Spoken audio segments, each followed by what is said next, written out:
Welcome back to Writing with Authors. I'm your host and three-time published author, Vincent A. Lanci. And I'm Josh Gryniewicz. Josh, it's great to see you again. And on this show, I will interview writers in all forms to help you with your writing endeavors. Today's guest has been a featured guest on both of my podcast series, That Entrepreneur Show and A Mental Health Break, so you may recognize him once you hear the sound of his voice. This week's guest is a writer in many forms, including ghostwriting, the author of an ebook, and online editorials. He's a storyteller that has helped shape and share stories for social justice, public safety, racial equality, mental health, and much more. And issues are messy, but narrative gives the structure to reimagine what's possible and see solutions. As far as his entrepreneurial endeavors, in 2018, he launched Odd Duck, which is a boutique communication consultancy specializing in storytelling and content development. So if you're interested in storytelling, this could very well be the perfect episode for you. So allow me to now introduce Josh Gryniewicz. Josh, it's great to reconnect with you, and thank you so much for coming on my third platform. Vince, thank you for having me. And you keep launching these podcasts, I'll keep being a guest. Well, I look forward to hearing more about this side of your journey. We've talked about your mental health in depth. We've talked about the entrepreneurial side of your journey. Now we're really going to get a look into where the writing journey came from. But before we start, would you mind please introducing yourself to our listeners, where you come from, all that good stuff, and then we'll dive in and get going. Sure. So I've been storytelling and writing for as long as I can remember. So these are two of my favorite topics to be talking about. I've been working professionally as a communicator for over a decade now. And a lot of that includes like ghostwriting. I've ghostwritten for graffiti artists, extreme sports athletes, rap stars, scientists, psychologists, medical doctors. I used to joke that I'm not a doctor, but I play one on Huffington Post. Uh, since 2018, I've been running my own storytelling consultancy, as you shared. A lot of that, that's Odd Duck, and a lot of that, I'm the chief narrative strategist. So it's a lot of coaching people to tell their own stories. We do content development. I've written comic books. I've written campaigns and film scripts through that. So yeah, it's I like to think of myself as like a jack of all trades in this space. Well, it's great for this platform, especially because of how many forms of writing there are, and people may not even understand that a certain form exists. For example, storytelling. People understand that writing, you pick up the pen or you start typing, but it gets a little bit deeper than that. So I'd like to start the show with talking about your latest publication, your latest book. What's your latest project? Yeah, no, thank you. And this is going to be right up your alley, Vince. But right now I'm writing for a multi-platform docu-series called The Shift. And it's focused on destigmatizing mental health issues in teens and adolescents. Okay. So even before COVID came in, this decade was referred to as like sort of the decade of the mind, right? So this is the new Roaring 20s, and we're discovering so much more about like how the mind works and how personality develops, what happens chemically. I know you know all of this stuff. This is your bread and butter. But in terms of like scientific discovery, this is very exciting. And you couple that with what we're seeing with COVID, right? So the COVID crisis, the mental health component that's accompanying the pandemic has been called the third wave of the pandemic, the third wave of this outbreak. And so what's really important here, and Vince, this is relevant for your work as well. A recent survey of teens found that 81% wanted to change the conversation about mental health in America. So they wanted to start talking about mental health and mental wellness as a priority. Pretty So astounding number. it's 81%. staggering. It's absolutely staggering. And this is all within the context of COVID. So, we're seeing the direct impact of what happens when you don't take care of your mental health, or when you just don't have the resilience to cope with what's coming, and what is going to help prepare us. So the docu-series is, like I said, it's focused on destigmatizing. It's focused on pushing forward that conversation so that we can have a broader definition of mental health wellness. I feel like that's a movement that you're already a part of, that your work is helping advance. So a lot of the work that I'm doing is just kind of scripting how all of this flows together. We have partnerships with NAMI, we have partnerships with other organizations, and so it's Awesome. kind of Yeah. And so it's just trying to figure out how all these pieces fit together and scripting that. And in addition, to the script, I just finished an ebook that's going to be part of a series, which is sort of like it's basically like doing kind of nuts and bolts logistics on different aspects. So mindfulness is the primary focus of this Love it. ebook, and it'll be a downloadable resource for free through the shift. We worked with a team of mental health professionals to make sure that it was like the content was evidence-based, but we definitely captured like a youth voice to make it more accessible and exciting to the focused audience. Extremely important right now. So thank you for that service. As you know, mental health is a big part of my life. It's one of my two real niches, that is entrepreneurship. But I got to ask, and I know the listeners are going to be interested, what was the motivation behind this launch?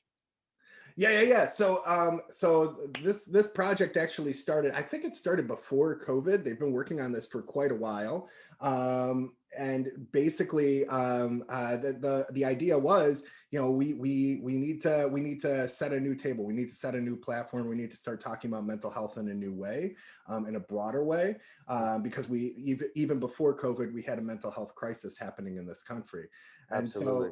so the initial vision was, to partner with, somebody in the streaming space and have kind of a docu-series where the producers had gone kind of city to city and would interview kids about their experience. I shouldn't say kids, teens, about their experience, and talk to them about, mental health impact and their own experience and background. And because of COVID, we all got locked down, made it much harder to do. And so they were like, okay, well, let's rethink this as like a multi-platform thing. So how can Love we that. still accomplish some of this stuff virtually? So we're doing, there's been an IG series that was pretty popular. There's been a lot of these hosted things, and the next component is this rally that's going to be hosted in several different cities virtually, with a number of teen audiences sort of participating.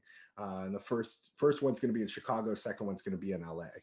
Well, definitely keep me posted with all that so I can help spread the Absolutely. awareness for you. And I know that will serve a lot of benefits for people listening to my platform. So keep me in the loop. But now I want to ask, what led you to becoming a published author, published whatever you published first? Let's talk about what type of content it was Right on, right and on. what led to it. Yeah. Thank you, Vince. So I've always, like I said, I've always been passionate about writing. I've been passionate about telling stories, including ghostwriting, which I feel like a lot of people sometimes frown upon because, it's like, you don't get all the credit. But to me, I've been publishing and producing different things since high school, probably even earlier than that. I was actually trying to look for the purposes of this appearance. I was trying to find what my first publication was. It was probably like a poem in grade school that was like in some sort of journal. But I've had online columns and stuff like that. And basically, this is interesting. This is probably more for the format of your entrepreneurial show, but I think your audience will appreciate it. So I came to the Shift show actually, because initially I was working on another campaign that was also focused on mental health, and we had several participants in that campaign that we shared as prospective guests for the IG Live series. That one of the segments actually became one of the most popular IG segments that aired for the shift. And Awesome. after the campaign kind of wrapped up, they were like, well, would you be interested in kind of coming over and helping us write? And I was like, yes, absolutely. So yeah. But yeah, as far as I've been publishing as long as people have been having me. Well, I think that's a great testament to just doing quality work. You never know who's going to notice and put you on to that next opportunity. But you've mentioned you've been writing for as long as you can remember, really. What two pieces of advice could you give to everyone listening on as fellow authors? Yes, I love that question. The first one, use everything. Like use everything. You never know. Werner Herzog, who's a filmmaker, talks about how there are things that he saw in his real life and in his travels that he uses decades later in his films, you know, and it's just like these images popped out. And but I think the same is true for, you know, for writers and for writing. You know, you have conversations with people, maybe in a bar or in this venue, or you're listening to a podcast, something piques your interest. There's a reason that it piques your interest, and you should actively pay attention to that, be in that space, and try to figure out ways to incorporate that into your writing, because you never know when those kind of scraps of insight become, you know, the gold that you weave into your writing. Yeah, not to cut you off there, but it's interesting. Yeah. It's interesting you bring that up, because the first episode of this platform, Todd Palmer actually brought up something very similar. We're talking about how he had 8 versions maybe for his first book, because this perspective was always evolving as he had new life experiences and new situations arise. His perspective changed and he had to adjust. So great point there. Check this out, Vince. Kurt Vonnegut wrote, you know, Slaughterhouse-Five, which is like, you know, the definitive sort of, it's just like a literary masterwork. There are something like 50 versions of that novel. 50 versions. Like, and to the point, I don't know if you've ever read it or you're familiar with it. I have not read it. But it's brilliant. I highly recommend it. I will send you a copy just so you have a chance to read it. But one of the things, you know, when he was talking, he was a World War II vet, right? Okay. So he comes back from the war, and you know, he's wrestling with all of the feelings or experiences that he had, right? So he's trying to capture that and put that down into paper. And you know, the first version, he says, the first version, my character could have been played by John Wayne. It was so, and he's like, I wasn't overtly trying to make it pro-war, but it was just like, that was how I was dealing with those experiences at that time. And then you flash forward, it becomes one of the greatest anti-war novels in Western history. But it took this evolution of writing it 50 times before he actually came to that conclusion. Frederick Douglass, who's, you know, the abolitionist, the great abolitionist, absolutely, he wrote his autobiography 3 times in his life. 3 times, because, you know, like the previous guest who you mentioned, you know, he was like, he was dealing with different political arguments at different stages in his life, and he's like, as the arguments shifted, he was drawing from different experiences to say, this is how we're going to put forward this story. So I absolutely, I think that's just a testament to that piece. I'm going to pat myself on the back for that one, Vince, because yeah, I think that's the crucial detail there.